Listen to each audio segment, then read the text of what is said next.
Thanks.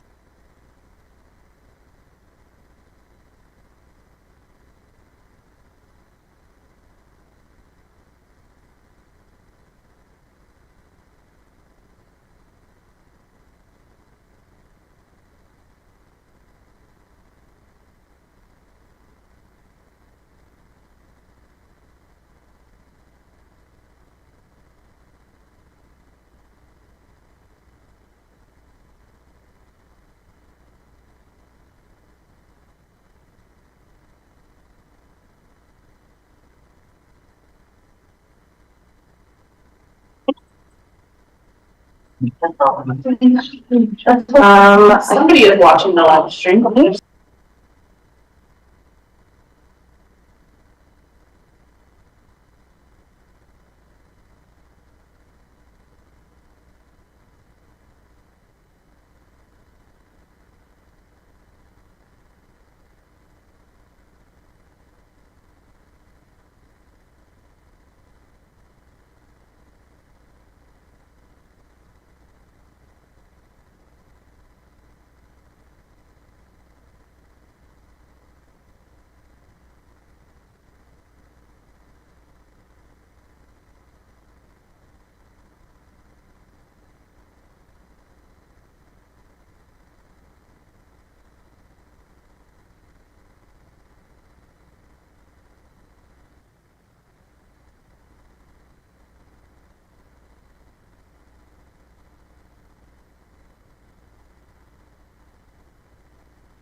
Right.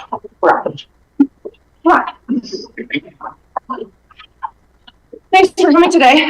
We're happy to meet with you guys for the next 4 hours. As per the agenda, we're just going to get started on any housekeeping things. We don't necessarily have any housekeeping other than the refrigerators, the restrooms. Your guys' caucus room seemed to be working better than last time, so we'll stick with that one instead of shifting. Okay. Did you have any other housekeeping things? No, I don't. Okay, so then we'll start with BSD's exchange of whatever order you want to go in. Appreciate it. Yep.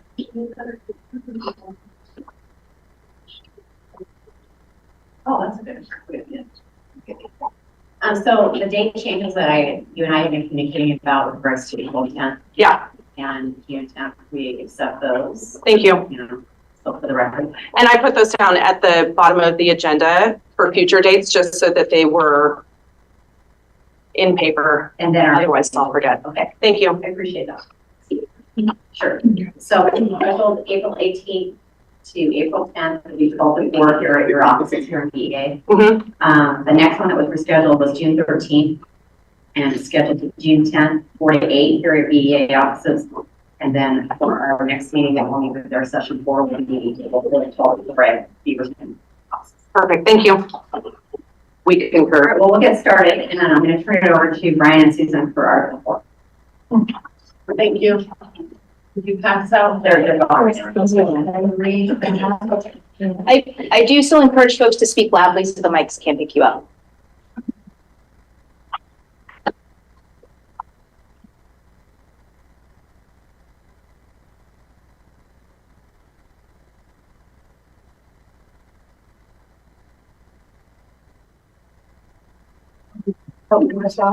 Yeah. Welcome bedroom looks like Article 4.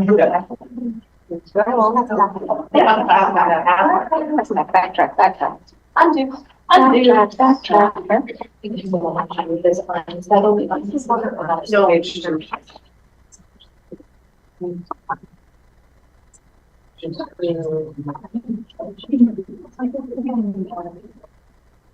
That's a page 2. Does anybody have anything other than Article 4? An appendix. Oh, Yes, you yeah. can. No, oh, you guys all have, no, stop. Appendix. We have appendix B. Are we not supposed to have appendix B? Yes, good, that's what that way. Thank you. Oh, okay. This is page 1 and this is page 2, so these are two separate ones. Okay. You should have Article 4, page 1 of Appendix B. That extra cool. 4.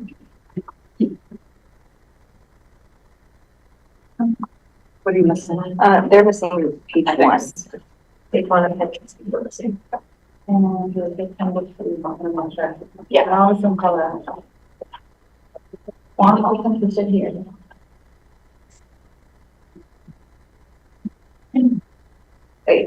Is there? Yeah. We already. We'll take the extra. Yeah, it's kind of where they're meeting. Great, I love it. You want to take that?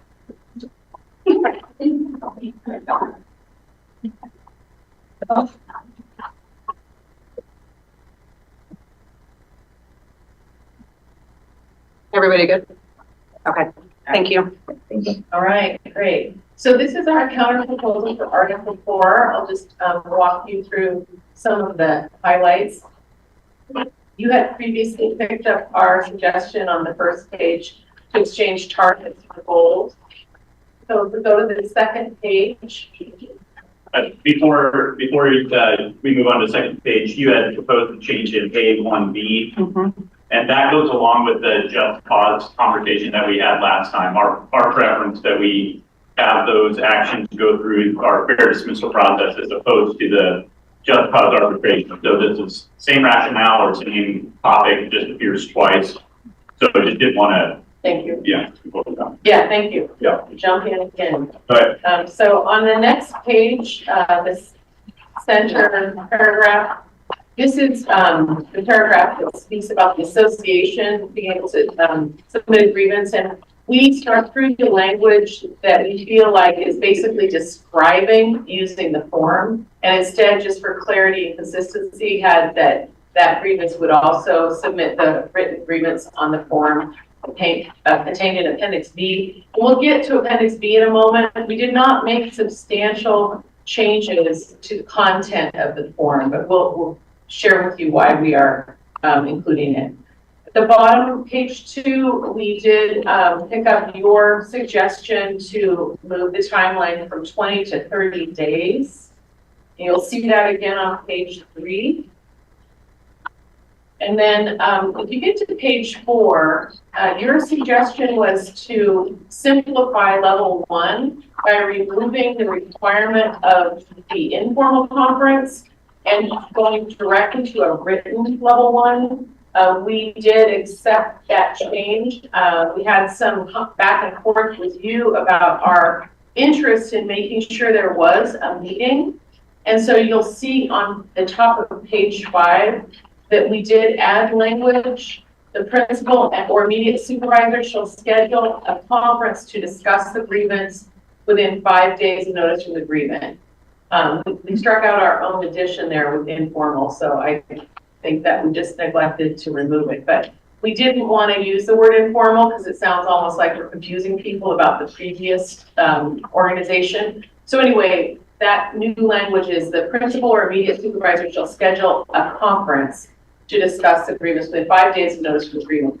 So if you go back for a moment to 4, if I just go backwards 1 page, at the top of 4, we felt like we wanted to add some language to honor our mutual interest, I think, in solving things at the lowest possible level. So we just felt like it was important to put something in here as a reminder that it is in our interest to seek to resolve concerns informally before they get to that written grievance. So that's what that addition is on 8 at the top of page 4. And we go back to 5. And so I already spoke to the piece about removing the informal conference, but adding in that the supervisor will schedule a conference to discuss the grievance. And then we changed the language that the principal will have 5 days to respond in writing following the level 1 conference. For level 2, we made some changes that were really about readability and flow. So level 8 is the meeting, and we feel like the paragraph we left there describes the meeting part of that level. But then B describes the decision that follows the meeting, the following meeting.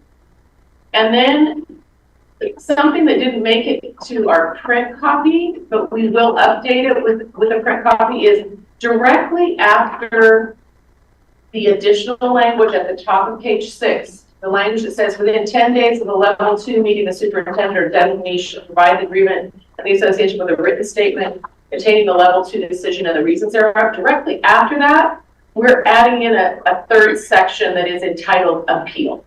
And so that last paragraph you see that is current contract language, that really speaks to the process by which the decision may be appealed. So it's just kind of formatting change there for clarity, in our opinion. I think the hearing procedure part, the level 3 school board, I think with our back and forth previously, I think that you accepted some of those changes, and I'm not remembering that we made any. We withdrew a proposed change that we had in that first paragraph about the may submit a written summary of the grievances to the board. We had proposed to strike that, and you had indicated a preference to remain, keep it in there, so we reinstated it. So I don't think there are other new changes. I think the only difference in that one was just probably a stylistic one. In the first sentence of the second paragraph, where it said the board will notify the association of the time and place of the board meeting where the grievance will be heard. You had then included by the board. We felt like that was self-evident, that it's the board notifying when it would be heard. I mean, if it needs to be in there, it can, I don't know that it matters substantively. It felt like it was kind of redundant, but I don't think we have strong feelings about it one way or the other. If you feel like that's a clarifier that should be in there, we're open to that. And I think that in the initial proposal we made, we are the ones that added by the board, because we replaced the word board meeting with hearing. And you rejected hearing for board meeting, so we felt like, well, by the board isn't necessary. So once again, just style, not super important for content. Yeah, thank you. Okay, I think that's our counter. If you have any questions we can answer. Not at this time. Thanks, Susan. Okay. Oh, I forgot. The form. Sorry, we're not quite finished. So we did print off for you Appendix B, pages 1 and 2, but the change is on page 1. And this is the language that we are suggesting in the contract in the article, that is just that encouragement to resolve things at informally through communication prior to getting to level 1. It's just a repeat. It's another opportunity for that to be something that people see and are encouraged to do. So we just inserted that at the top. We didn't make any other changes to the content or formatting of the form. The only other comment I would make about that piece is we're not necessarily intending it as a step that somebody has to go through or before they move on to a grievance. It's a recognition that our preference is to have things resolved informally. It wouldn't be a mechanism where we could say, sorry, you can't file a grievance because you didn't do this first. I think we just want it there so people see, hey, you know, have I tried to settle this informally? Does it feel like that type of thing that's appropriate? Maybe I feel like, no, I need to go straight to agreements. There's no, you know, punitive action if that's what you decide to do. It's just kind of an intent statement. Thank you. Yeah. Any questions about the form? No, thank you. Okay. All right, we'll move on to Article 6. I think it's here.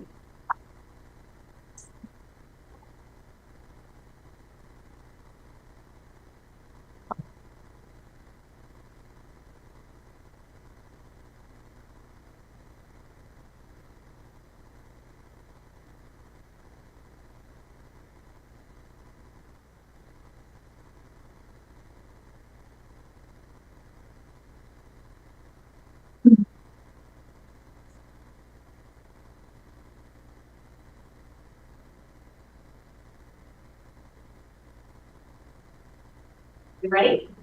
Yes, thank you. So Article 6, the first part, we had both all agreed to strike those, and we relabeled the next paragraph A. And your proposal had related to the effective execution of members' assigned duties. We changed it to community members or staff members and took citizens off because we feel it's more, you know, it's for the community. Everybody's included for that. The other part that we wanted to bring to your attention is that we feel that we have to look at off-duty things in some instances, and we've had situations with maybe inappropriate texting with teacher and a student, or there may be off-duty things that impact the school, so we wanted to leave that part.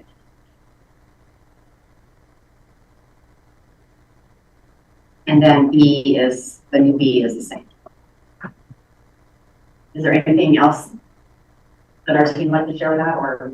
No, I just would echo what Janine said, that, you know, our concern with your language about related to the execution of a member's assigned duties is, you know, how strictly are we going to apply that? Because there are things that happen off duty that we might get a complaint about that would be actionable to the district. You know, Janine gave one example. If we have somebody who's sending inappropriately personal texts to a student, but it happens off duty, and we got a complaint, that would be something the district would act on. There's some social media activity that might like disparage students or divulge student records or something like that. That would be within the school's jurisdiction as well. So it's how would that language be interpreted? Is it like, once I leave the walls of Beaverton School District, any behavior I engage in is off limits? You know, we don't agree with that broad of and I'm not saying you had said that.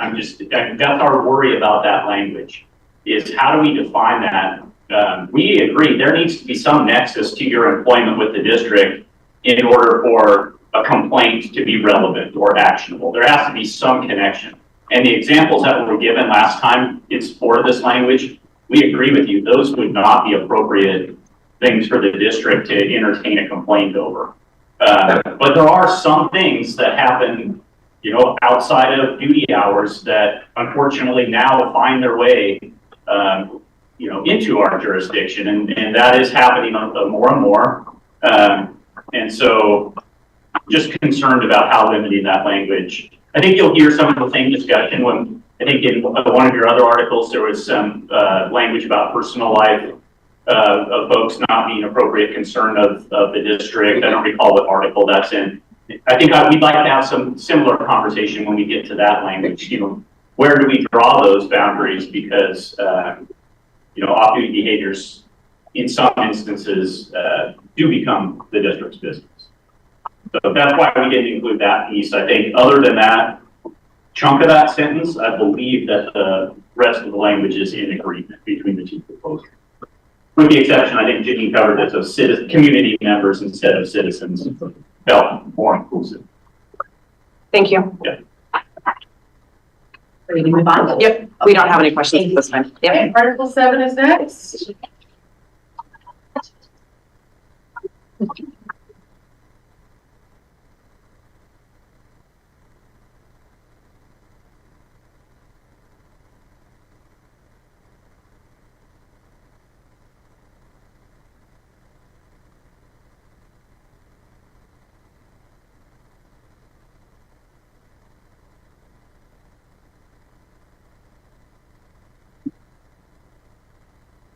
Does everyone have a copy of?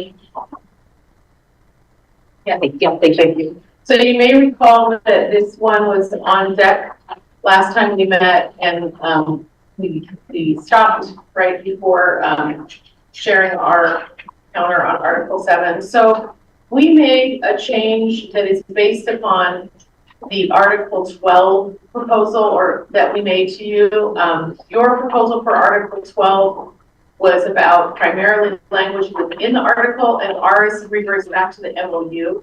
So if you look at the top of page 2 of this Article 7 counter, you had language subject to the provisions of Article 12 2E. And because we are suggesting that we use the MOU, we just inserted the language about the Appendix J MOU. So it's still a reference to the same language that you were citing, I'm pretty sure, but it's just in the MOU because our proposal really relies on the MOU as the place for us to explore content changes. So that's the main change to our. Thank you.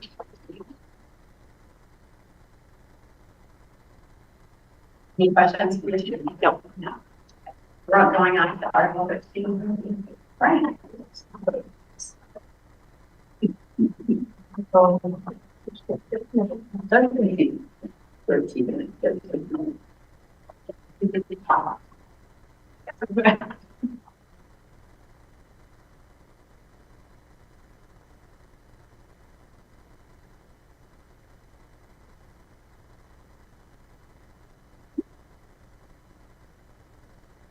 Did everybody have Article 13? Okay, great.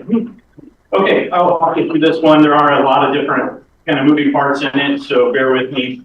The first piece I'd address is you had proposed a new section A that we felt like got pretty prescriptive about when the board could call a layoff or enact a layoff.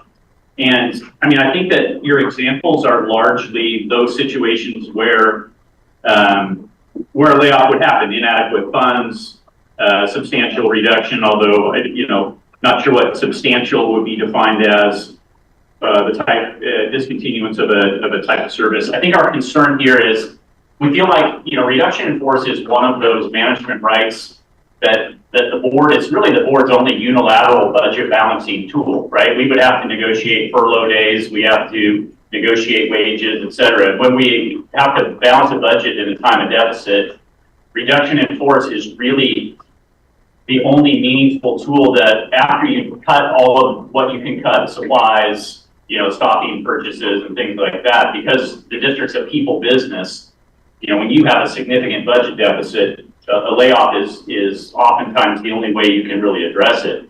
I think we don't want to end up in a dispute about whether we have the right to conduct a layoff or not. So things like a substantial reduction in pupil enrollment, tends to lend itself to an argument. Well, you got, the district lost X number of students. That doesn't feel substantial enough to conduct a reduction in force. So, we are preferring the current language that just leads in with when in the judgment of the district. District is not, I don't know when the last time we had a reduction in force here is. It's not something the district takes lightly. So it's not something to do on a whim. I don't think that's been a demonstrated pattern. We did try and pick it up in the new A2, your concept of providing notice to people in advance of a layoff. We think that's appropriate. We don't think that people should be taken by surprise. What we proposed is a 30 calendar days in advance of the effective date of the layoff. We define that as the first contracted day you would have worked had you not been laid off. So if you think about a typical layoff, which happens from 1 year to the next, the layoff is usually people finish out the school year and then they don't come back the next school year.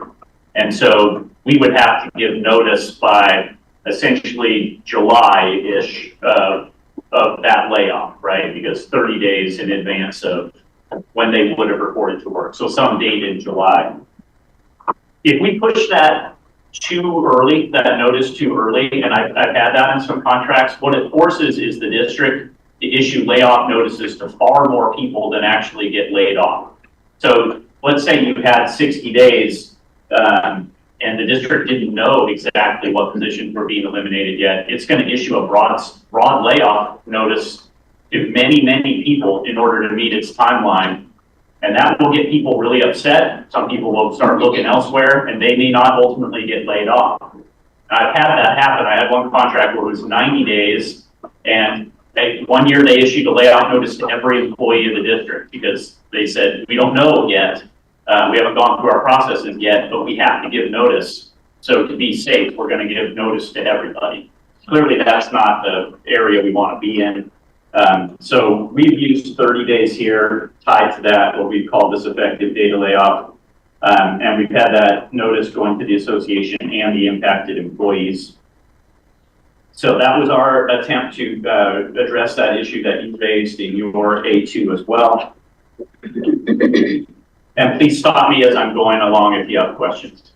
I just want to add that if I'm recalling correctly, I think the last time the district laid off or reduced staff in the licensed unit would have been in 12 years ago in 2012. If I'm recalling that correctly. But the point I want to make is, having been in HR working with licensed staffing, we have multiple years where we have faced a reduction in force, and we have gone into that mode of really trying to find spots for people and then not have the reduction. So to Brian's point about the timing being tricky sometimes and needing the time you need to process and find spots for people, that's just been our experience as well.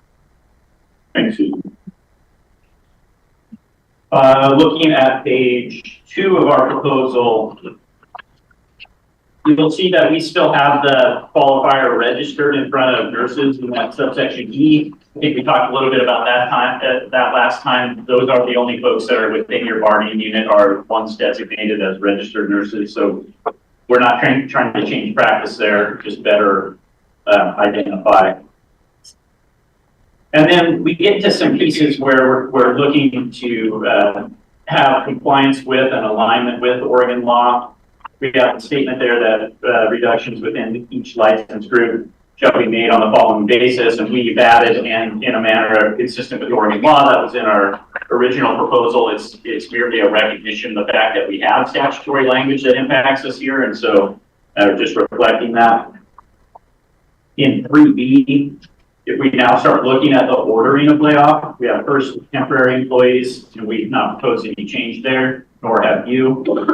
Then we have second reduction in force, it would impact probationary employees. But we feel like without our add there, it's not really accurate, because a probationary employee, somebody in their first 3 years, you might have a second year employee who has greater competence or greater cultural or linguistic expertise than a non-probationary employee. So it might not be the probationary person who gets laid off. It's a overly broad statement to say the next group of folks who get laid off are probationary, because that's dependent on some other factors. So that's why we have that additional language that we proposed last time. Moving on to the next page. In C, then we get into, once we move beyond probationary folks, then we talk about that the reduction in forces among the remaining folks in that license endorsement level group. But again, I think that moving on to number 4, having, and you included this as well in your proposal, the competence or cultural linguistic expertise as defined by 342.934. We picked up on that. We did agree to eliminate the reference to merit. We feel like that is a movement in your direction. Districts can bargain away the right to use merit, and this district has had a definition of merit in its contract. From my experience, those are not, districts don't utilize merit very often because it's very subjective in conducting a reduction in force, so we're comfortable eliminating that as part of our structure. We don't want to get in disputes with the association about the order of reduction in force. Those are very difficult situations. And I've been involved in those grievances, and if it's one member against another, those are really uncomfortable grievances. So we're looking to stay out of those as well. So we're agreeable to eliminating merit and its accompanying definition there in 4A, and just relying on competence, which by law we have to include, and the cultural linguistic expertise, which again the law requires us to include, and matching up with your language about as defined by 342.934. So that should be the same. Then seniority, neither of us proposed a change in seniority, and nobody proposed a change in 4B. We have down in 5, again, the deletion of the reference to merit and in place with competence. But we also think we need a reference there to cultural linguistic expertise if applicable, because That's talking about breaking of ties, but you only have an actual tie if you're the same in seniority, competence, and cultural and linguistic expertise. And I think that may be the end to propose changes in either of our proposal. Nobody proposed any change to recall procedures, playoff benefits, school closure. I know that's a lot, but I'm happy to answer if there are any questions on that. We don't have any questions for you at this time, Brian, but thank you. Yep. We are prepared to present our counter to Article 9. Okay. Before it comes around, I would like to speak to Article 9 a little bit. This article is, by its title, Safe Learning Environments. And the purpose of it is just that, to create safe learning environments for our students and our staff. And in this bargain and in our last bargain, we have heard your team refer to a pencil tapping reference as an example of a behavior that we might be describing that is what we're referencing to in Article 9. My team has brought today stories to give you real examples of what we're referring to that is happening in our classrooms, current examples of what is happening in our classrooms that makes Article 9 so important to us. One of the comprehensive high schools has 3 years of climate meeting notes where staff is asking for an actionable plan to address the chronic tardy absenteeism in the building. There has been no workable plan instituted by the administration in this time. This has led students to not being held responsible to be in class, which is denying them learning opportunities and placing them in unsafe situations. This year, a group of female identified students have started congregating in bathrooms instead of going to class. At times, there were up to 20 girls in a bathroom, which has made other students feel unsafe trying to use the facilities. The admin's response was to remove the girls and lock the bathrooms, prohibiting anyone access, which is a health and safety issue. BSD took action in the name of safety to address attendance by changing the policy to say that we have to mark a student present if they show up at any point during the class period, even if for only 1 minute. These inconsistent or non-existent policies are putting our students in dangerous situations and keeping them from learning opportunities while increasing the staff workload to get the bevy of absent students caught up. Additionally, this one is to highlight the need for consistent policy, the lack of consequences, and reentry conversations. This comes from one of our middle schools.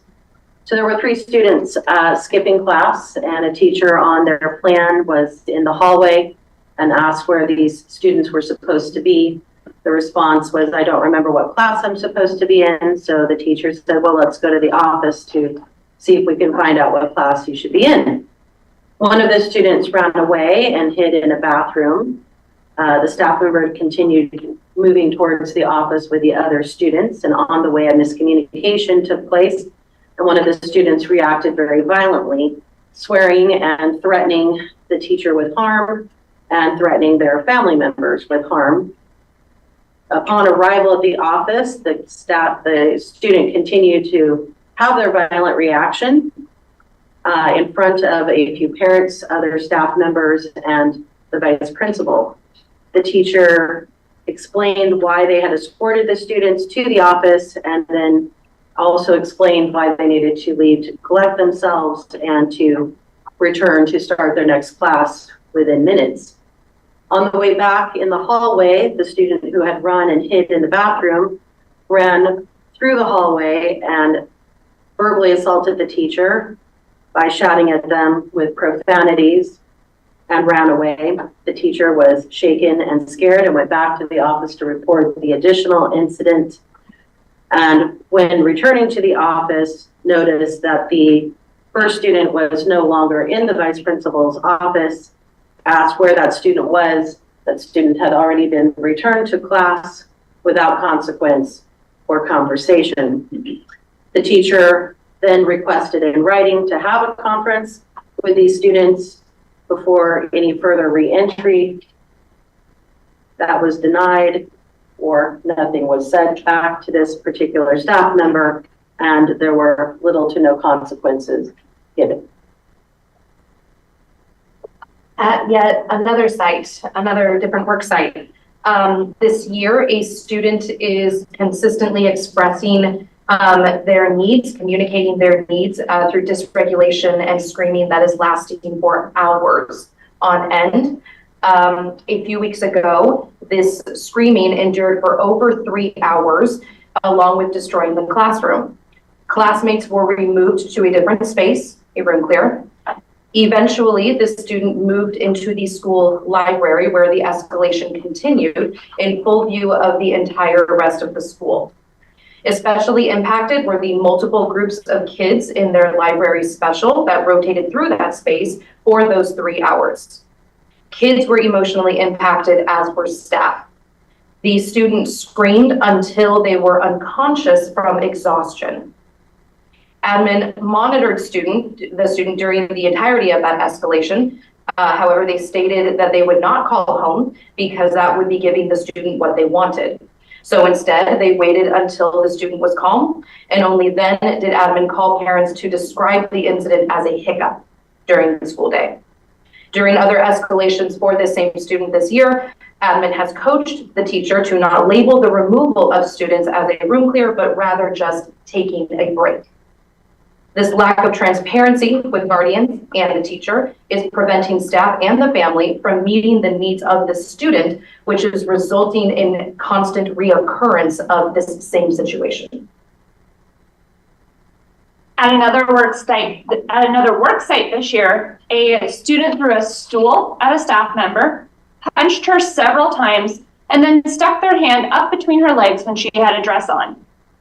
Admin tried to remove the student, but the student wouldn't leave the library, so the student remained under a table reading books for the remainder of the day. Admin called the parents and no further action was taken. The staff continued to feel unsafe and afraid in this situation. In terms of inconsistent discipline practices, in 1 week at the same site, student A was running around the playground hitting students with a stick and was suspended. Student B had a consistent behavior of choking students on the playground, screaming curse words at children and staff, running away from staff, engaging in unsafe behavior like throwing chairs and hitting other people. In a specific incident with the same student in the cafeteria, they were asked by a teacher to move back to their table. The student became extremely aggressive towards the teacher. I'm going to use abbreviations here out of respect for the room. The student shouted, "Do you want to fight with me? I have a big D and I'll F you with it. Suck my D, you N-word. F you, mother effer," making sexual gestures towards her with a banana. The consequences for this student was to write a letter of apology, and the parents were called. I have an example around policies for conduct. At one work site, staff have been urging the administration for clear and enforceable policies around various behaviors. Finally, in March, administration relented and offered a tardy policy. And the policy has actually lowered the incidence of tardiness successfully. At a football game last year, a student was violently attacked. The game had just ended and no admin stayed beyond the game time. Approximately 200 people remained on the field when the assault took place. The principal was notified that night by coaches, and the victim's parents received a phone call on Saturday asking how the student was. 2 days later, the victim's parents met with admin where they were informed that 2 other verbal threats on the victim's life were made previously to the attack and nothing was done. Despite sharing classes with the attacker, the victim's family was told that they could move schools to keep their child safe, but that the violent attacker would not be asked to move or even have their schedule changed. Teachers of both students were never made aware of the attack or threats. Of course, these are just some examples. We have more, but the language that we're proposing promotes staff and student safety. We know that the behavior is communication from our students, as Elizabeth stated, and that they're telling us that they're not being supported. And we don't blame students for these events. We're holding the district responsible for not addressing their broken systems.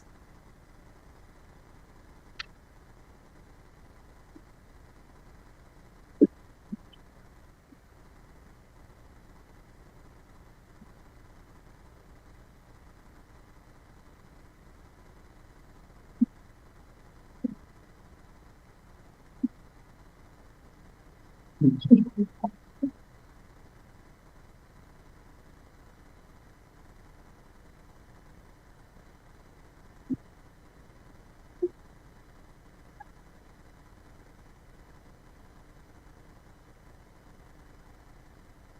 everybody have Article 9 in front of them? Okay, I'm going to talk through our language. Much of this is very similar to our earlier proposal. Starting with the student conduct plan, there's actually several pieces in there that have been mutually agreed upon. I'll call your attention about halfway down where she's changing school to work sites, just to be a little bit more inclusive of other programs and things that may not be identified as a school, just as a broader term. And then we are reasserting, in the next sentence down, reasserting the phrase in writing when seeking input for the conduct plan, just to ensure equity for all staff members in providing that input, and making sure that there are concrete ways for that input to be delivered. And then the last sentence there, again, is mutually agreed upon language. We, again, are splitting student disruption and imminent threat into two different sections because we feel like that they are addressing two different situations. Student disruption is just that, it's a disruption, while imminent threat is about safety. It's a different type of behavior, and so we wanted to address them separately. We did accept the word extremely in front of disruptive behavior to add that qualifier there so everybody is on the same page about the types of behavior. And then we changed up the sentence at the bottom. It was, we said that you had to breathe in real deeply to read the entire sentence that was that paragraph. So we changed the structure of the sentence. It's still the same. And then we added the sentence at the end that says, if in their judgment a room clear is necessary, a bargaining unit member may initiate said room clear to prevent the further escalation of extremely disruptive behavior. And again, that word extremely, we just want to make sure that it's very clear what options are available to both our staff and administrators. Then moving on to the link. Would you have questions as we go, or do you want me to wait until you? If you, actually, yes, Brian, go ahead and give me a question as we go. Okay, I'm just curious if, on this section, obviously we had differences in our proposals because you guys broke out the imminent threat from the disruption. So recognizing that, one of the things that we had proposed was rather than send the student or students, we added that language to seek assistance to escort the students. I see you picked that up in the imminent threat. I read ahead, sorry. But it's not here. And so I'm just curious, if we had like a relatively young student or even a secondary student who was highly escalated, the information that our team is giving me is we wouldn't simply release that student into the hall and say, away you go. We would ask for some level of assistance for them to be escorted. And people who know more about this than I do can certainly chime in. But I'm wondering if do we have a disagreement about that? Yeah, so the difference there that we're seeing is imminent threat is a safety issue. Oh my goodness, this student is doing something that is inherently unsafe. And so we're calling that out as a separate type of behavior that needs an escort. Good job reading ahead. Whereas with disruptive, the best thing to do is just to remove that student from the environment to prevent further disruption in the class. So we're seeing it as a safety issue, more just like my response in this moment is just to maintain behavior in my classroom versus safety of students and staff. Okay, not necessarily trying to be argumentative, but that's still not kind of getting at a part of my question, especially if we had a relatively young student. I mean, the language as written contemplates us sending them off to the designated location in the school. Would you not still have somebody escort them to that location? And I don't know, building folks who know more than I do, please chime in here. But I guess I'm still confused on that. chime in. Absolutely. I don't think I would ever encourage a teacher to just send a student Typically when you tell a student, go to the, go to the office or whatever, that's gonna elevate them and they're going to be upset. In addition, I think you're creating a situation for the front office. You may or may not be able to get a hold of admin immediately for whatever reason, to potentially have 1, 2, 3, or 4 students there in the office, and not being able to support them. So I agree.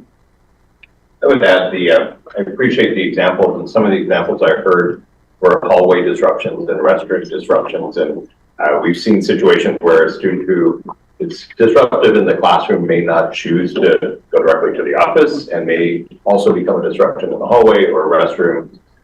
So also building upon the concerns that we also heard, want to alleviate those for the safety of the entire building. We'll continue to discuss your question in caucus and get back to you. But my initial response to this is that we have several examples where a request is made for a administrator to come to the classroom to help support and escort a student that are ignored. So relying on that doesn't seem to work. Okay, so one concern with our language would be if I ask for assistance to have a student escorted and there's nobody there to respond to that, now that kind of leaves me in a predicament. Yeah, right? I think that you're feeling what we're feeling at that point, Brian. But we'll continue to discuss it and get back to you if my team has further comments on it. Okay, thank you. Yep. Okay, so moving on to that imminent threat paragraph, which is on the top of page 2. And again, Brian stole my thunder a little bit. We did keep that language in there about asking for an escort. We did, at the very end, make an allowance for if the room clear is necessary to keep staff and students safe, and that accompaniment, that escort has not arrived in a reasonable period of time, that they are able to initiate room clear. Moving on to administrative support. So I want to address, I think, A and C, and then I'll get to B, because I think A and C have some elements that we want to make sure are very, very, very well understood, and it's a common theme between the two of them. First of all, with referrals, and we talked about this at when we presented this article about the variety of referral systems, tracker systems, other mechanisms of keeping record of behaviors that exist across the district. And so we want to make sure that if a member feels that a referral is necessary, they can write a referral.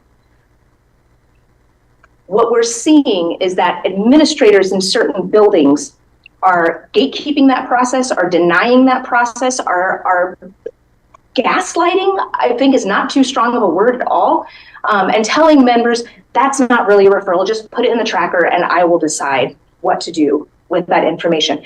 And I think what's happening with that, as well as data around room clears, we heard Elizabeth share a story about referring to a room clear as just a break for students. And I think what we're doing is we are ignoring the stories, the experiences of our students, which in turn is preventing us from addressing the root problems, right? We're not able to see true patterns. We're not able to see what is actually happening. And that is hamstringing us from serving students. It's preventing us from holding students accountable. It's preventing us from doing what we need to do to get to way upstream so that we're not having these students show up and do these things in school. So we want to be very, very clear that we need members to be able to hold that responsibility. We need there to be systems that are standardized so that everybody has a place to report things like referrals and room clears, and that we are able to look at that data with honesty and clear eyes so that we can make adjustments and serve our students. So that is A and C. For section Stop you. B, Can I go right mention ahead, Brian. my own lack of knowledge about how things work? Is writing a referral synonymous with sending a student to the designated location in a building, or can one happen without the other? because we talked earlier in this article about when in my judgment a student's being extremely disruptive or an imminent threat, I can send them somewhere. Is Such a that great question. I would say no. And one one counterexample that I'll give you is, for example, if we have a repeated very low level behavior that keeps happening and happening and happening and happening, and maybe on the 35th time, it's time for a referral. But that's not going to necessitate a removal of a student or an imminent threat. Another one, plagiarism or cheating on a test. I'm not going to kick a student out for that, but that might lead to a referral. Those examples help. Thank you. Sure. Lindsay, I have a question. This is the right time. You said tracker, filling out a tracker. What is a tracker? Oh, Joanna, it depends on who you ask. That is my understanding. Well, what does it do? Like, what's the purpose of it? Is that an elementary thing? Predominantly elementary. And it tracks behavior? Like Yeah, so historically, I think when we refer to a tracker, we refer to a mechanism where we can report on a low-level student behavior that needs to be noted, so that we can track spaces that are having maybe ongoing problems. We can track repeated student behaviors. Tracker is tracking so that we can then find solutions to problems that we've been able to establish patterns over a course of time or with the student. And the difference between a tracker and a referral is that the consequence component. A tracker doesn't necessarily mean I'm an administrator talking to a student about the behavior and issuing a consequence. What a referral would mean that process takes place. Is that correct? That is my understanding of the difference between a tracker and a referral, yes. Mm-hmm. And I do want to emphasize, as I mentioned earlier, it is different from building to building. Yeah, thank you for that question. So section B there is just the reentry conversation. We have added some text at the end there to further clarify what we mean by that conversation and who is present at that conversation. One question about that I had the first time and didn't ask. So if a student is removed, if I'm looking at the second line, this process would kick in. It says after a student has been removed or after a room clear. So it might be a removal under student disruption or a removal under imminent threat. Both of those scenarios would trigger the necessity of this reentry conversation. Is that correct? Mm-hmm. That is correct.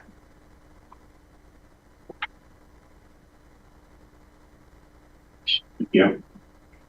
Okay, moving right along. Actually, I think I'm done because the rest of those are just the bargaining unit number changes. Lindsay, I have a question about the room clear piece. Just trying to make the logistics work out in my mind. So in my experience at the elementary level, sometimes there might be a room clear, and then the student who is escalated, it becomes regulated and the class is able to return.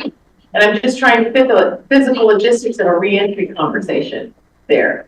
Is it presumed that we would then remove that previously escalated student from the group and then have a reentry conversation? Does that make sense? That does make sense. Susan, I'm going to say I want to talk about that a little bit with our caucus and get back to you on that. Okay. Anything else on Article 9? Any other questions? I just wanted to clarify what, I kind of think I know what you mean by the word site. Are you trying to be more inclusive? Are you talking about specialized programs? Are you talking about CT? What do you? Correct me if I'm wrong. Essentially, it's anywhere where students are present, right? So a work site. We wanted to just expand the definition. We do that with our own reps. Because not everything is technically a school. For example, Terra Nova is a program, not necessarily a school in the strictest definition. So we want to make sure that we're capturing places like that. But it's wherever a student is present. Yeah. Would that be? Yeah, sure.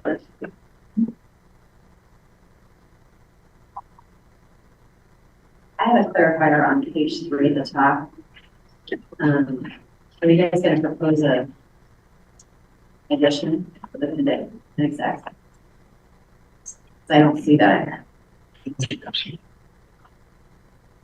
Wait, where? Sorry, Janine, can you tell me where? Yeah, it's top of page 3. The parties will negotiate a form which will be incorporated into the contract or as appendix X. Yeah, So- did you have a suggested form?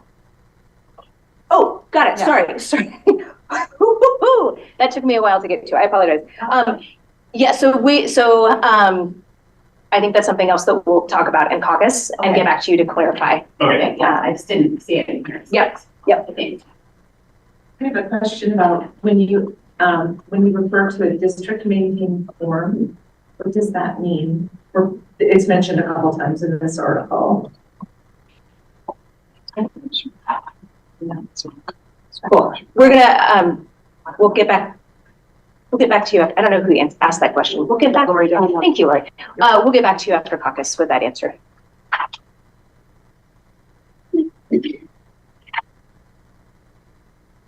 Then on the agenda, you said you had other questions? We do. Oh. So first I want to say, I appreciate how thorough you guys were in your explanation and rationale on the articles that you presented today. We did not feel that same clarity and rationale the last time, which has prompted quite a few questions for Article 12 specifically.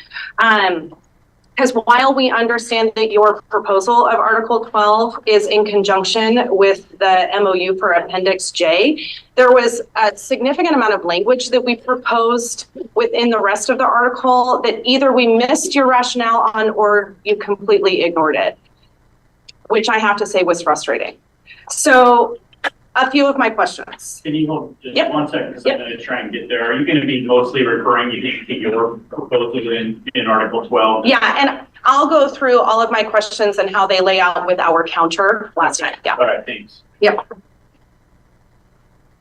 Just tell me when you're ready. There's not well organized.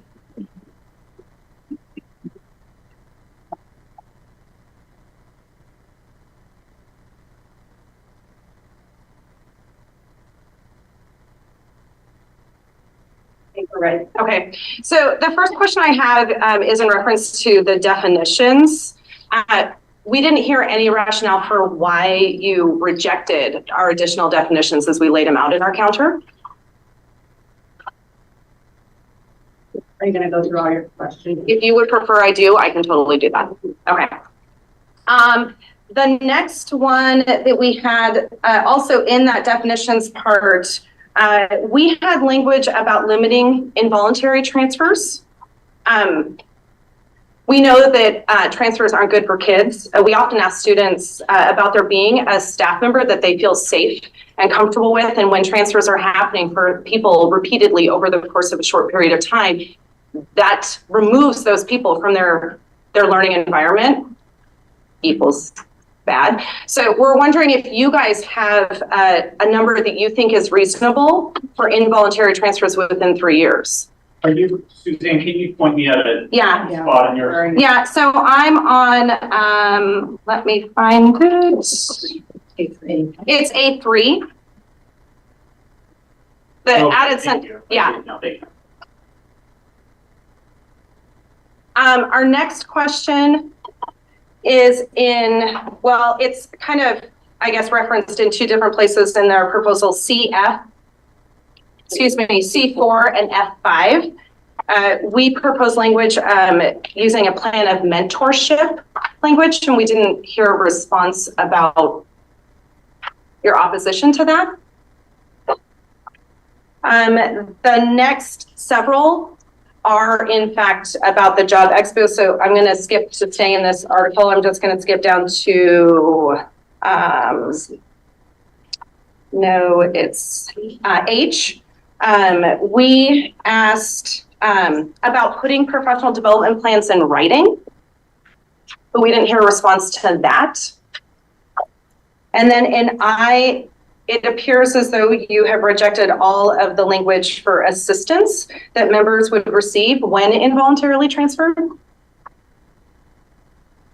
I guess our team is just really hoping that in order for us to be able to respond with something, that we understand your objection to it, that would just be helpful. Sure. The other question specific to the Job Expo, so that would be the MOU. Sorry, Susan. I'm following you where you went to I. Yep. But I missed when you said H, I thought you said it's about PD and I don't see that. I think it's Did I miss? Oh, I'm sorry. That's in the MOU. Apologies. Okay, We'll go to the Job Expo on that one. okay, It's in just trying to track. I3. It's the writing, Oh, no, Susan, I'm crossed out H. the change in our lettering has confused me. So, okay, so get to page 6. Oh, it's on page 7 in the old one, sorry. And it's number 3. So it's the new I assistance, number 3. When bargaining unit members are transferred to a new school, it's that section that I'm talking about. Sorry. So I got that one, but then there was a different one that said putting it in writing. Is that the one where you talk about putting it in writing? Okay, so I must have missed the one after that. Okay, I'm lost, but we have a great reporter. Yeah. So I'm sure she'll orient me in copy. So Susan, to try to be more clear, one of them was about putting the professional development plans in writing. The other one was about all of the assistance that we proposed for staff when they are involuntarily transferred. Those were the 2 final ones. Oh, okay. Thank you. In regards to the Job Expo itself, in some research that we did for comparable districts, we discovered that those districts start the staffing process as early as January. And almost every district posts and hires before we do. Hillsborough in April, North Clackamas in mid-March, and Eugene in mid-April. We're just confused about why Beaverton staffing, it appears to be more complicated than those other districts, hence why they're beating us to the hiring process. Another question that we had was that in conversations with BSD, it's been indicated that you guys want to shift the hiring process to be earlier. We want that too. We know that that is the best process, or we know that very best educators are hired early. So why can't we commit to a date that is earlier to be able to start that process? We're also wondering, maybe a little bit similar, what are the roadblocks that you guys see that make agreeing to deadlines a hardship? Is there a specific part of the process that gives you pause? Our members feel completely in the dark about a timeline. We also want to point out that our strategic plan says that a foundational building block is to attract, support, and retain a high quality and diverse workforce. And how do we do that when those people have already accepted jobs in other districts? We're also curious why you're expecting that it's going to take 5 years of piloting the Job Expo in order to codify the process.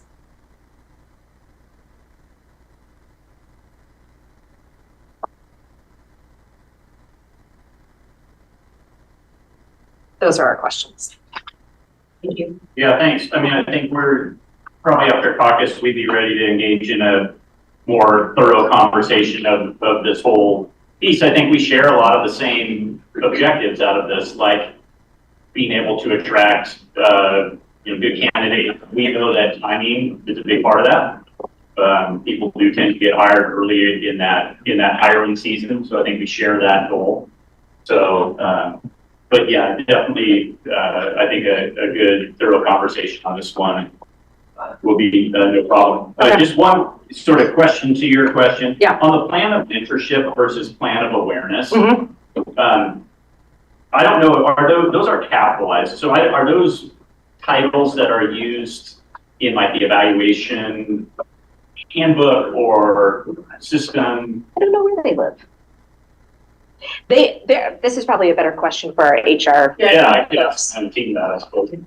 Plan of awareness is a title of an element within our processes and timelines. Plan of mentorship is a new suggestion. Right, Yeah. right. But would replace that as, I suppose, a title. Is it primarily a preference in what the connotation of that is or how that sounds, or, I mean, I don't remember if, so if you're repeating yourselves, I apologize, but can you tell me a little bit more? I'm happy to repeat myself for that one. So it was twofold. Number one is very superficial, which is they're the same acronym. So it's POA. The second one, which is a little more substantial, is that the plan of awareness, we felt that it wasn't really descriptive of what was actually happening. So we were thinking of this is a way we're supporting members, a way we're letting members know, hey, there are some concerns, here are all the supports, because what it really is a supportive plan. So we were just playing around with some words that would be better descriptor instead of the word awareness, and mentorship is what we landed on for that. Okay, so not necessarily a change in how those, what would be plans of mentorship operate as compared to the current plan of awareness, but a title change. Exactly, correct, In and of itself. correct. Got it. Wasn't there some confusion at one point around a plan for mentorship in this context versus new teacher mentors? I thought there was a little bit of a. I remember you guys bringing that up, yeah. Yeah. And I'm just gonna respond, I don't know that we're married to the word mentorship. The idea of not having two systems with the same POS, right? So that there's more clarity for our members with either one, as well as a title that is better representative of the work that happens in that process. Okay, we'll put some thought into that as well. I'm sure we can come up with something. Oh, did I say POS? Yeah, we actually talked about plan of support, but the abbreviation was POS, which we felt Was not appropriate. could do better, sorry. Why? Yeah. Let's talk later. And Janine, those are all of the questions that we have. So Lori was slow to get up. sorry. You have to get out that. Yeah. Before we leave this topic, I just want to say thank you for the questions and the thoughtfulness. And we probably should have led with this because the last time we left, we barely gave Erica time to just get through sending you our proposal. And so we really didn't have the typical Q&A that we normally would have. So I'm really thankful to get these questions and to be able to have that discussion back and forth with you. Thanks for that. So caucus time, how much time do we think we all need? I would say at least 45 minutes. Yeah, then we can check in and see Yeah. where things are at. And when I say 45 minutes, Janine, maybe 40, because that'll take us to an even 2 o'clock. It's an easy number to remember to kind of check in on. Okay. Yeah. Okay, all right. Thank you.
Before we start, I just kind of want to give you some of the things that we have ready, and then maybe I'll give it to you in a second. So Emily has a question about Article 4, and then we have answers to your questions around Article 9.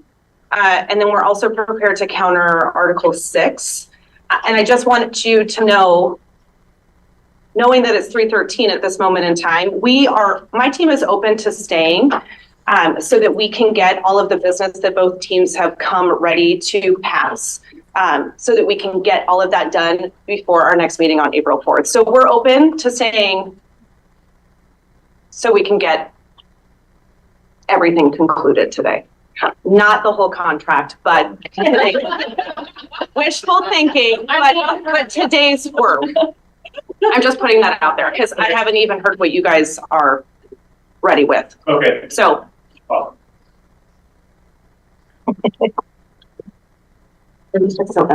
I starting or? Yes. Susan's here. Okay, start, Susan. Okay. Hi.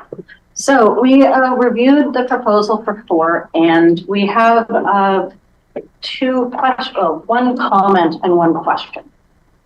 I'll start with the question first. So if you turn to page 8, or actually, no, didn't say so, right? In our proposal, yeah. It's in your proposal we're looking at. Yeah. So I know. So when we looked at your counter for Article 4, when I don't have the page number right, thank you. You're the best. Remember those. You should. So on page 5, I just wanted to make sure we had the same understanding of the role of the form in the grievance. If we had a very literal reading, it could be construed as the form and only the form triggers the grievance. However, we have a concern about PDF accessibility. Not everyone can edit a PDF, not everyone has access to Adobe Pro, not everyone wants to print something out and write, like hand scribble their grievance in. So if you guys are comfortable with understanding that the form can also be information contained in the form, we're fine with that as well. But we wanted to make sure before we countered that where your heads were at on that. Like it's not the actual list that's being filled out. Yeah. I think the key would be that it's all of the things that are on this. That's what we have practiced. I mean, that is actually the current practice in the district right now, but I wasn't sure if there was an intent to alter the current practice. So I just wanted to keep that. To me, especially at that level 1, where the principal is now going to be receiving the grievance in a written form, they would need to know the information. The information is what's the most important. Yeah. Okay, then I think we actually do have a counter for 4 then. Oh, great. Yeah, it's good.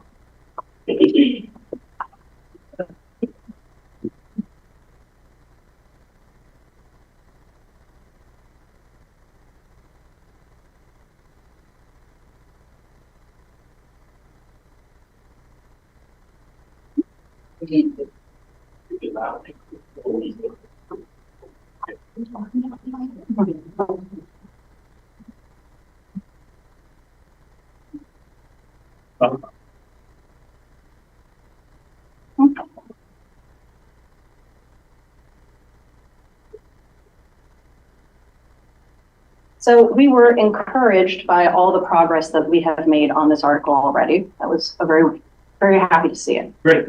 So in the attempt to sort of meet you in the middle, we heard so if you look at A1B, we hear your concerns about both probationary teachers. That was not our intent. We that it were possible. We are not trying to remove the probationary period at all.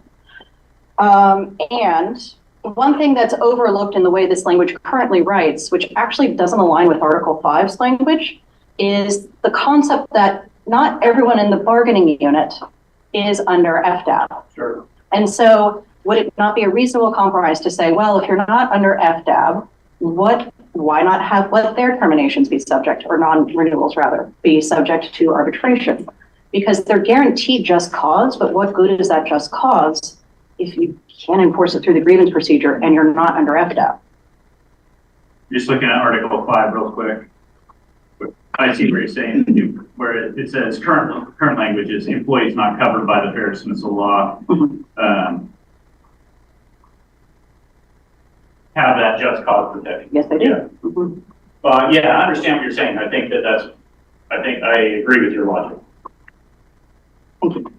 That's all I have to say on 4. Are there any questions? Is the rest of it, are there I differences? do not believe there are any substantial edits otherwise. Okay.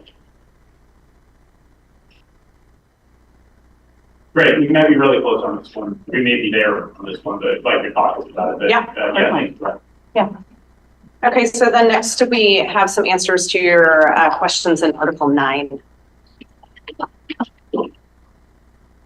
Starting with Janine.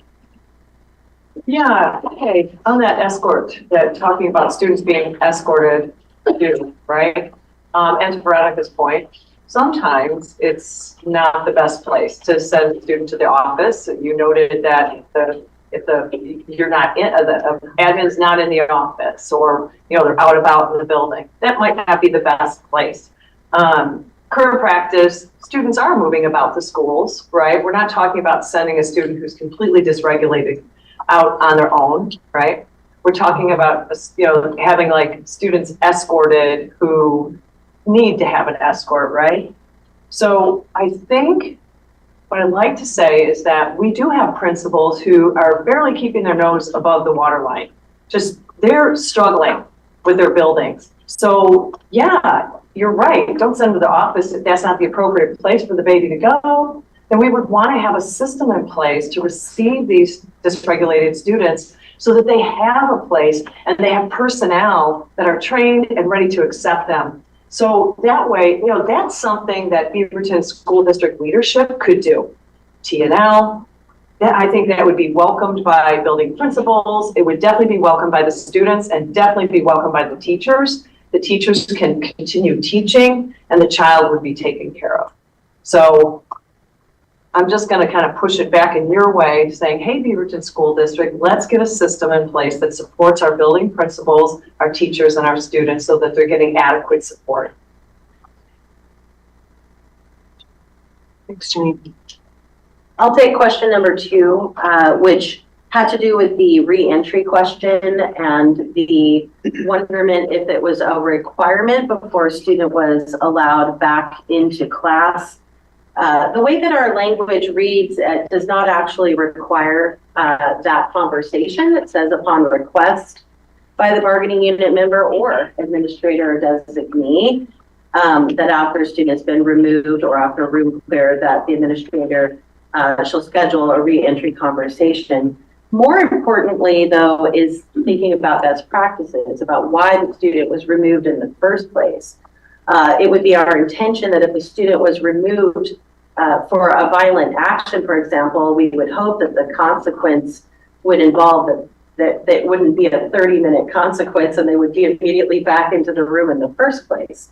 Therefore, allowing for some time to take place to schedule this reentry conversation, which would be appropriate and really probably needed for the trauma that's been caused in that classroom or that learning space.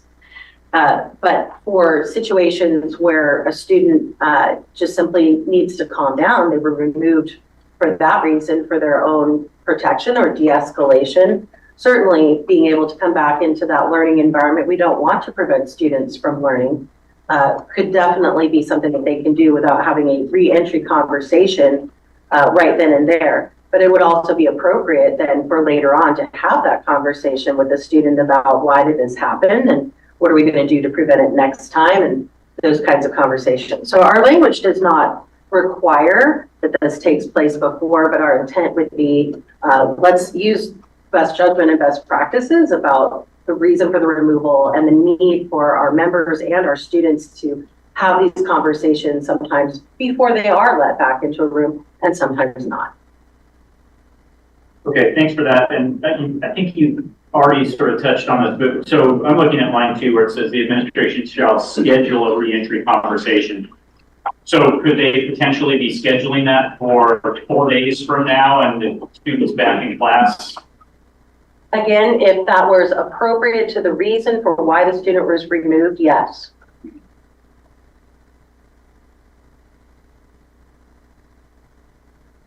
And hopefully because our language is asking for it says in the, upon request from the bargaining unit member, or administrator designee, that conversation would take place as to what it is that's hoped for, right?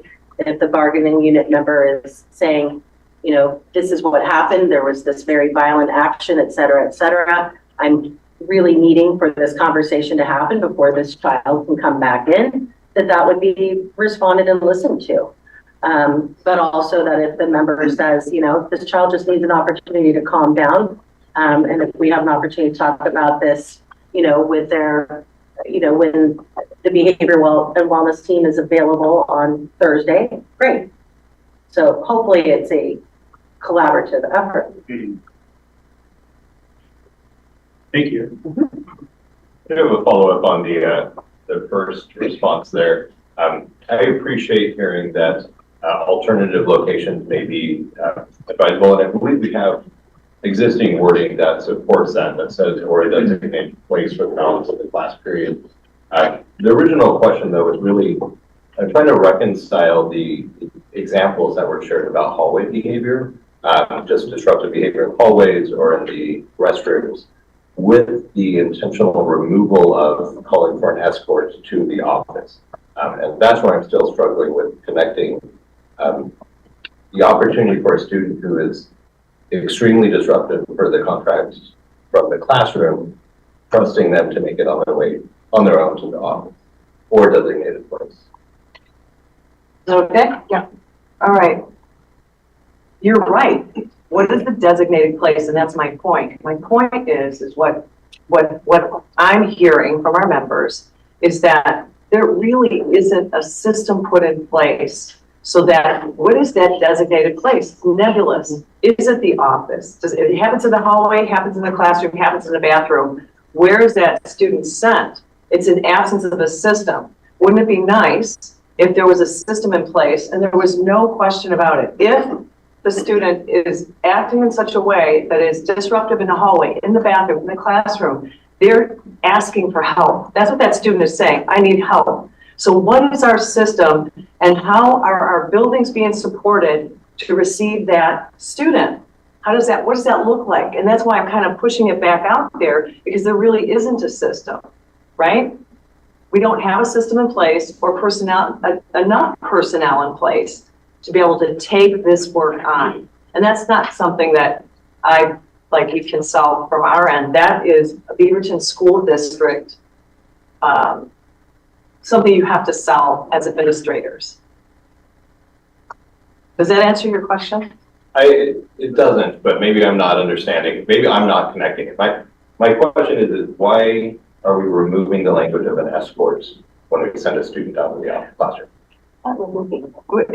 Okay, we're not removing the escort, right? There are times when an escort is necessary.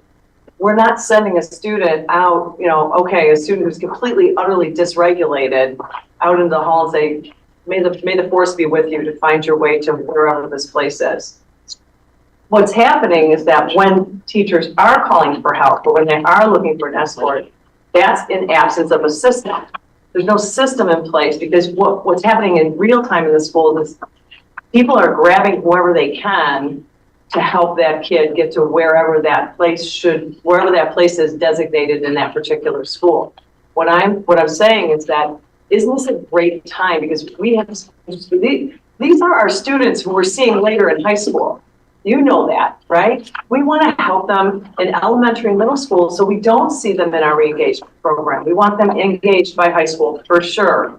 And so isn't this a great time for the district to come together and really look at what kind of system can we put together so when this thing happens, that there is something to receive them? And maybe I'm not understanding. I see this gap. I see a gap.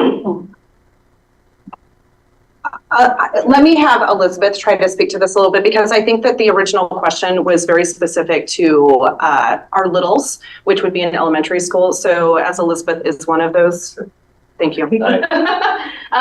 So I think what I'm hearing is, how can we trust a little to make it to said designated place? Is that kind of the question there? Without somebody come get them there? Yeah, and my Yeah. question is secondary as well. That's not my experience in Sure. picture situations, but across the board.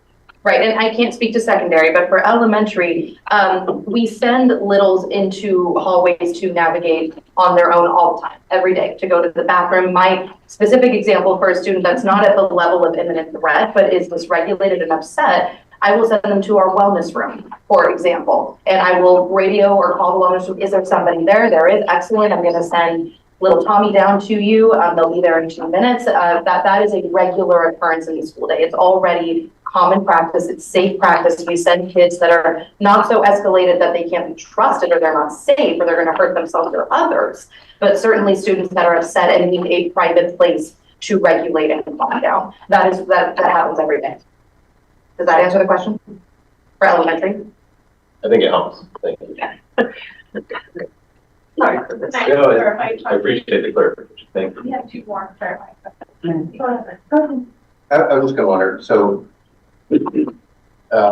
for schools that do have systems to receive and help intervene with students who are disrupted, dysregulated,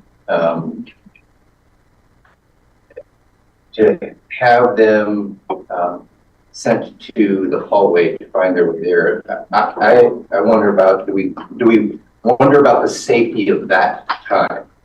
It's not a systems question, it's there, but the student is now removed from the classroom and told to go to engage with the systems that are in place. That period of time there, I think there's some safety concerns there. If I heard right, and shut me up if I didn't, Elizabeth answered that. So if a student can get themselves to point A to point B, and in some cases, I think if they're not so discombobulated that actually adding a person will escalate them, right? Would escalate the student, they can get from point A to point B. That's fine. When they can't, yeah, we need help. But we already heard that we have teachers that are not getting the help because when they are calling for an escort. That's why, okay, if we have systems in place, a system in place that is working, right? Then I would say, this is a great time for y'all to inventory your current efforts. What's working, what's not working? How can we replicate this? How can we support this? How can we make sure that we don't have schools where there's a kid that's dysregulated that's in the classroom throwing chairs and they don't have anybody to take them to the office and it has to push to a room clear. I think, sorry. No, I was actually going to say something that might cut off conversation, so please go ahead. I think that the key point is notification. Maybe not calling for an expert because that's not always the case. I know that at my school we have a system in place. And oftentimes the notification comes through the radio and I myself respond, okay, have the teacher send the student to such and such place. So the student is already, you know, in his pathway or her pathway to, their pathway to the location that is designed for it. But I think notification is important because a little one or a bigger one can be, you know, emotional. And oftentimes in secondary at least, they go to the restroom and they go to the restroom to wash their face, they're crying or whatever it is, the kiddo might find solace in a specific place. And my worry is, my kids, it's a problem when I don't know where you're at. It's a problem. I need to know where you're at all of the time. So I need to know that they left such classroom and they're coming to such location. So maybe just talking about the word notification so that we know who's out of the classroom and where they're going. So we would actually welcome a counterproposal that is sensitive to the realities we've described today, especially what you just, and also what you described, because that sounds pretty sane. So we would welcome a counter that actually talks about that, or is something that's flexible enough to not hamstring a teacher to make them, to put them in the position of waiting for help that may never arrive. Yeah, and I wonder about where the language can live as well. Because we do have a system right now, which is the school-wide student behavior framework. And within that framework, we have a section that says student removal and what that looks like. And that's collaboratively developed by everyone in the building, right? And I really appreciated the addition of the language of reviewing it in the middle of the year. I actually welcome it to be reviewed even more often or as needed, right? Like right now, this is happening in my building. And the reason that I emphasize on where it lives is because every building is so different. And every year is so different. And it can be different from the spring, from the fall to the spring. And there could be things that happen, student dynamics that evolve. And you're like, all of a sudden we have this in front of us and we need to figure this situation out. And this needs to be modified for that need. So I also wonder, like, because there's so many nuances to a student extreme behavior and the removal process. There's so many detailed, integrate nuances within that that is specific to a building, like I said, that living somewhere where it's more adaptable seems more appropriate.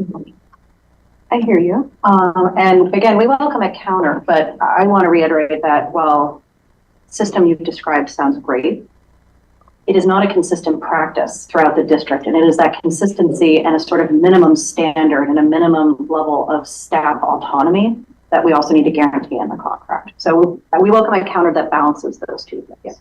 Thank you. Yeah. Interject for a second. We are unable to stay till 4 today. I mean, past 4. So we need to finish at 4 o'clock today. Okay. And then I think a clarifier for Article 4. You said, that's what we had on there and gave a counter. What about the appendix? That is forthcoming. Not today, but Not today. Yeah, that Okay. will be forthcoming. Yeah. All right, so. Thank you. Do you want us then to counter 6? Sure. Okay. Okay. I do have one more answer. Oh, I apologize. We have a couple more answers to your questions. Sorry. Okay. Jump in the queue. Hello, one of the questions I was asked was what we meant by a district maintained form. And it is exactly that, a form maintained by the district. We obviously, as it says in there, want to help to create that form. There's already one that exists specifically for referrals that I think is a very good starting place. But that is something that we want to be housed within district's electronic infrastructure so that it's easily accessible by any employees. And then the same would go for the form for room clears. Again, we'd love to be, we want to be involved in that process in creating that form and developing it, but it would be something that is maintained by BSD. Like in synergy or? That would be, I think, Lori, that would be part of the negotiation, like where, like as we develop that form, where does it live? What does it say? How do folks access it? All of that, all of those details. Lindsay, did you just say there's a form that already exists? But here's what's real, Joanna. I searched referral form in the internet and found a form. I don't know how long or how old it is, but there's something that exists. I've never seen it before. So there's something there somewhere. And then, yeah. And then there was one last question about the trackers versus referrals. And I think one of the ways that we have thought about to easily distinguish them, trackers, they go to your BHW team to help support the kiddo, to make sure that, hey, what supports can we give? A referral is, I'm referring this student to administration because whatever has occurred at that point, administration needs to be involved.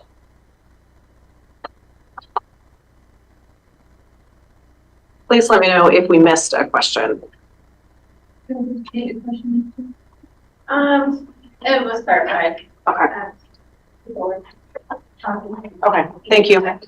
So then next we have a counter to 6.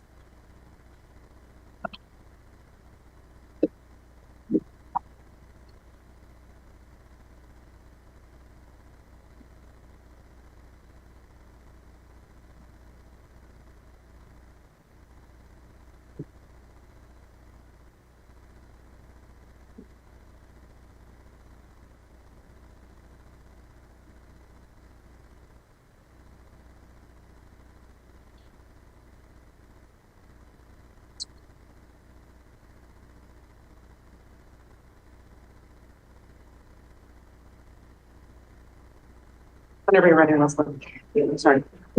Everyone has a copy. First, compliments. We appreciated your use of the word community members rather than citizens. We agreed that that was much more inclusive, and we appreciate that change. Great. So thank you. We accept that wholeheartedly. And Brian, we hear you loud and clear about the nexus of personal time and professional duties. And we agree with you. We agree with you with the examples that you provided, as we hear that you agreed with us with the examples we provided last time. What we would also note, though, is that our proposal did not include reference to or the words off-duty hours or on-duty time. We gave no time qualifiers because we don't intend to give any time qualifiers. We do not believe that there are times where we won't be held accountable for our actions. The examples you provided, we feel are accounted for within the scope of TSPC licensure, our staff code of conduct, and criminal law. So within those purviews, we are countering with the following language that you see here. Only complaints related to the execution of a member's professional duties from parents, community members, or staff of the district, et cetera, so on and so forth. So we feel that that still encompasses all of the concerns that we had, as well as the concerns that you had, given the other, what might the word be, the other things that are in place that guide our conduct. Yeah, thank you for that. Do you have any questions?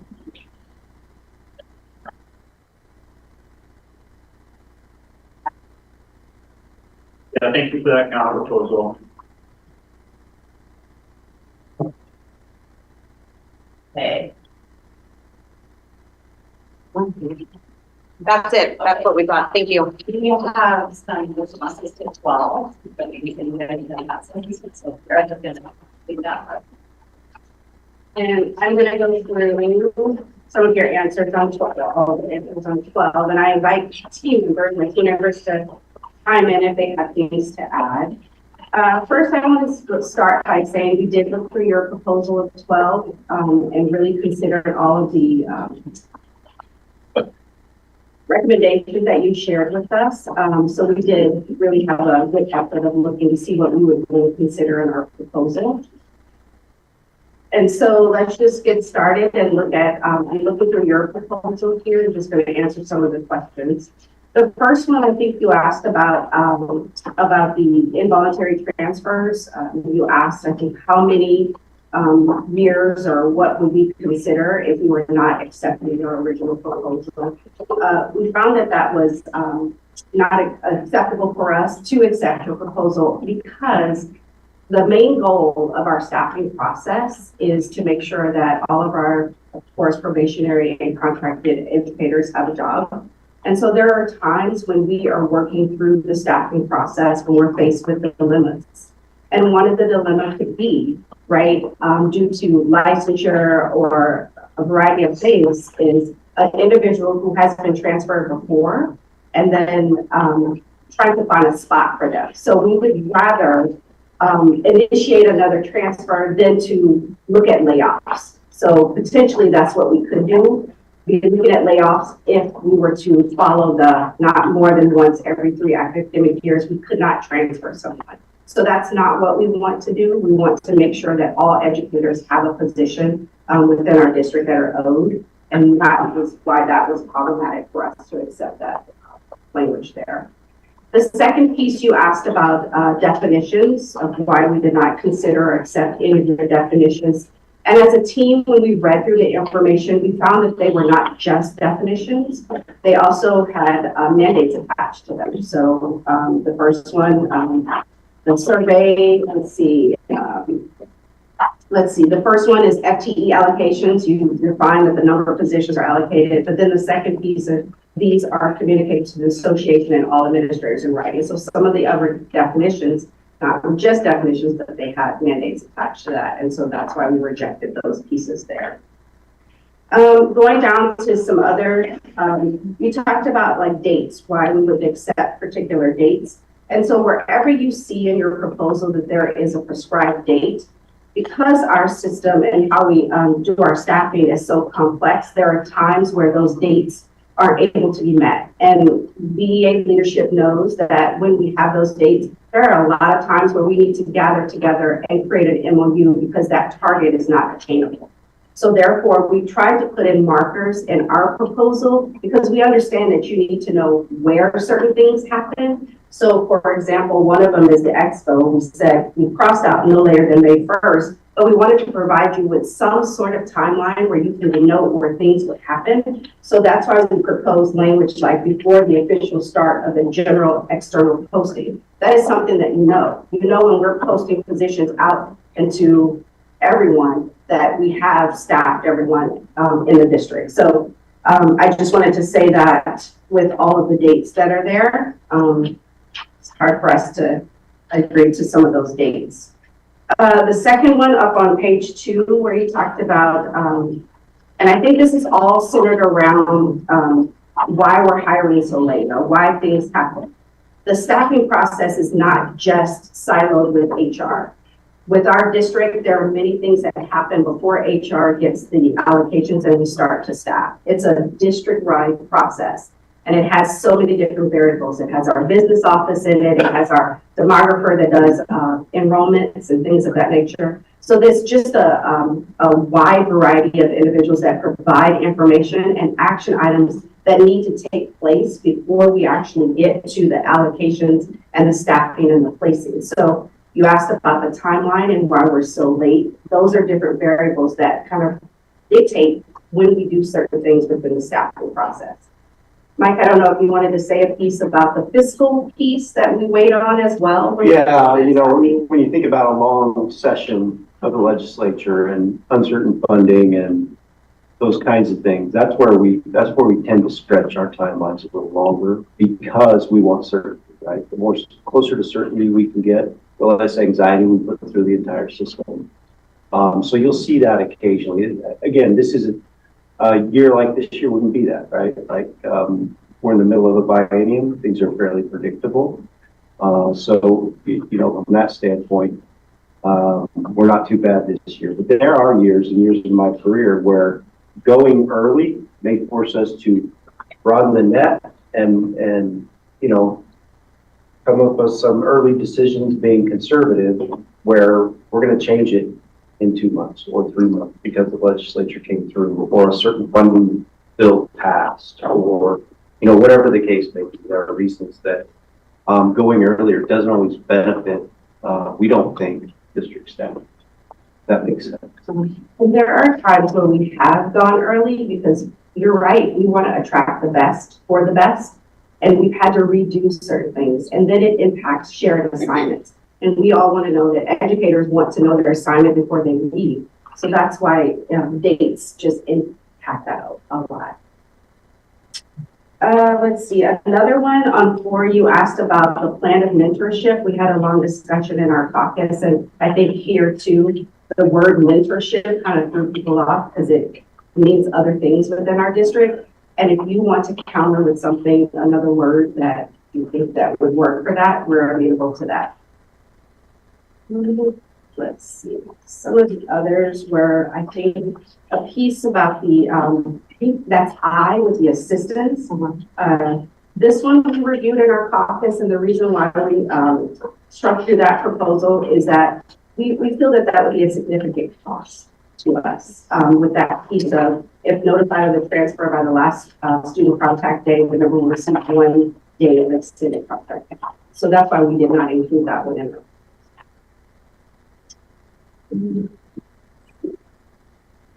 The other one, the piece about on 3, it's on the last page on 7, when transferred to a new school, we talked about that in our caucus, and we're okay if you want to propose that. We'll look at that if you include that in your proposal. Can you repeat for me what part? It is 3. It is I 3. Thank you. The writing. It says the plan will be thank you. available in writing upon request. Yeah. I guess we didn't really have any hard and fast objection to that. We didn't know if it needed to be formalized to that level, but I mean, I don't know that we have a huge disagreement with that. I mean, the rest of the language is current language just being moved from somewhere else.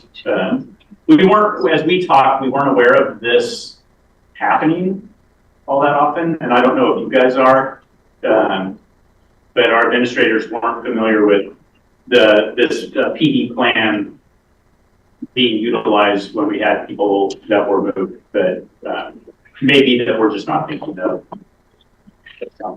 I can only answer that I do know that it has happened. So in instances where members recognize their rights that are already written within the contract of change in their position. So yes, and as far as give you specifics now. that being available in writing by the member or the association, I mean, can you help me a little bit? I guess I can guess as to why the association would want to see those plans. Is there any particular reason why? Just want to check and see how things are operating. Yes, it's contract enforcement, yes. And I think kind of the last one was really a question of why are we hiring so late? We really want to have diverse candidates. And we have with our priority hires have hired earlier this year than ever before. And that is our goal. We see similar eye to eye on that particular goal. And so we have made strides and efforts to change so that we are going out earlier in hiring. And that is evident to this day right now what we're doing with our priority hires. We kind of looked at the, because we always want to be competitive with other districts. We looked at several of our neighboring districts to make sure that we're not out on an island. And schools like Wilsonville, they do their hiring around the same time. Hillsborough, March and April, and Laco, like the end of May or so. So they do their hiring and a staffing process where they share assignments around the same time that we do. I know that was jump in a little bit on that. So I just want to say that there are two pieces when you talk about hiring timelines. One is when do we start hiring? And the second one is when do all of our current employees know their assignment for next year? And those are not necessarily the same. So sometimes when you hear Portland Public is hiring in February or Hillsborough is hiring in March, we are too. People are just talking because we are doing the early hires and we have many, many years. So we are hiring. But the real question that really impacts the staffing process is when are we able to tell and confirm those assignments for next year? And so we've sort of sent our feelers out to verify that with other districts to see if we're kind of in the same ballpark with that. The size of our district and the number of options we have with option schools and things and licensure does create complexity. But from what we have heard from our peer districts, they're very similar. Some of them are last day of contract, some of them are May, some of them are April, but it's in the general ballpark of where we typically live. Can you, that helps? Susan, can you restate that last sentence that you said that it, in comparison to the districts that you just mentioned, our timeline for notifying our staff, our current staff of their assignment for next year, we have had variance, and the variance has always been tied to fiscal and budgetary volatility. But typically it ranges from April, usually it's April and May. I can remember a year in recent times where we went into July. I remember that vividly. It was 2020.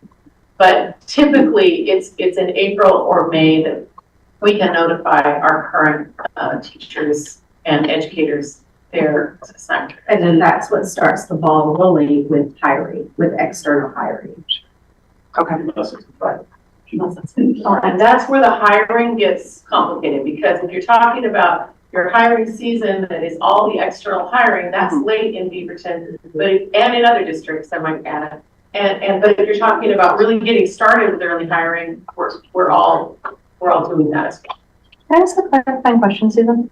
Sorry? May I ask a clarifying question? Of course. Or fair warning? What if she said no? I would say, I'm so sorry, you're about to hear something. But I think we all are invested in civility here. When you said notify them of their placement, would it matter to you that a lot of districts in the surrounding areas don't necessarily make a distinction between internal and external candidates? You mean for hiring? Yes, for when new positions are posted. I mean, that's a wrinkle that we were looking through. Like, for example, let's see, like, for example, North Clackamas, there's no internal process, so postings go live at the same time to all audiences by mid-March usually. Or in Westland, transfer requests are made by February, in their window of February 2nd or January 2nd to February 2nd. And if the member is not on the transfer list by February 1st, they are treated as an external candidate when a licensed position is posted. They're usually posted and filled by mid-May. And let's see here.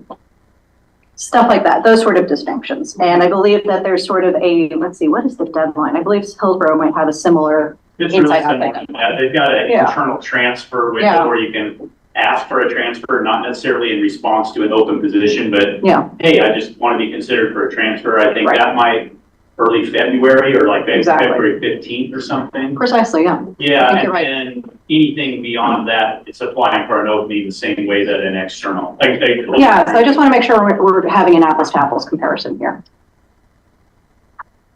I think I missed the clarifying question. Yeah. The clarifying question was, I believe what you were talking about was when people know their placement. So they know their assignment for next year. And I'm saying, yeah, but it's also important to know that when you talk about their timelines, which you should confirm, absolutely, it's important to know that they don't necessarily have similar internal, external posting processes as well.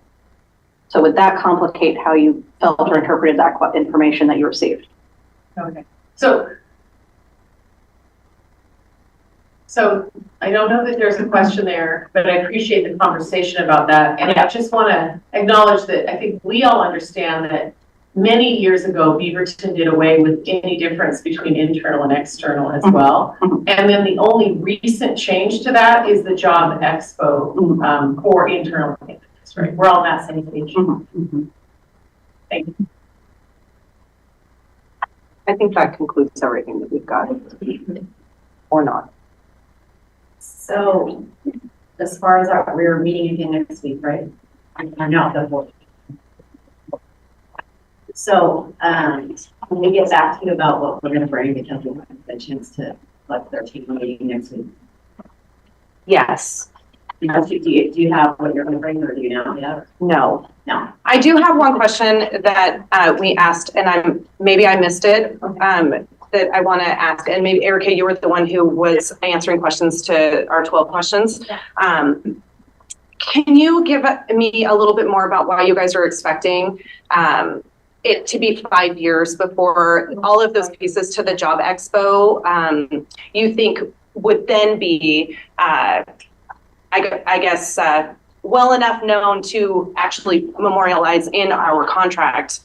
We talked about that, and I shared that at the last one when I shared the proposal, was that we've only really had 1 year of the Job Expo this last year. And so there's so many factors, financial things of that nature, that we want to continue to test the Job Expo to make sure that it is appropriate, what we want, works for members, works for our operational features and everything. So we wanted to be able to continue to, not to pilot it, because we've already done that, but to continue to refine it and work through it before it is solidified in an actual article. Thank you.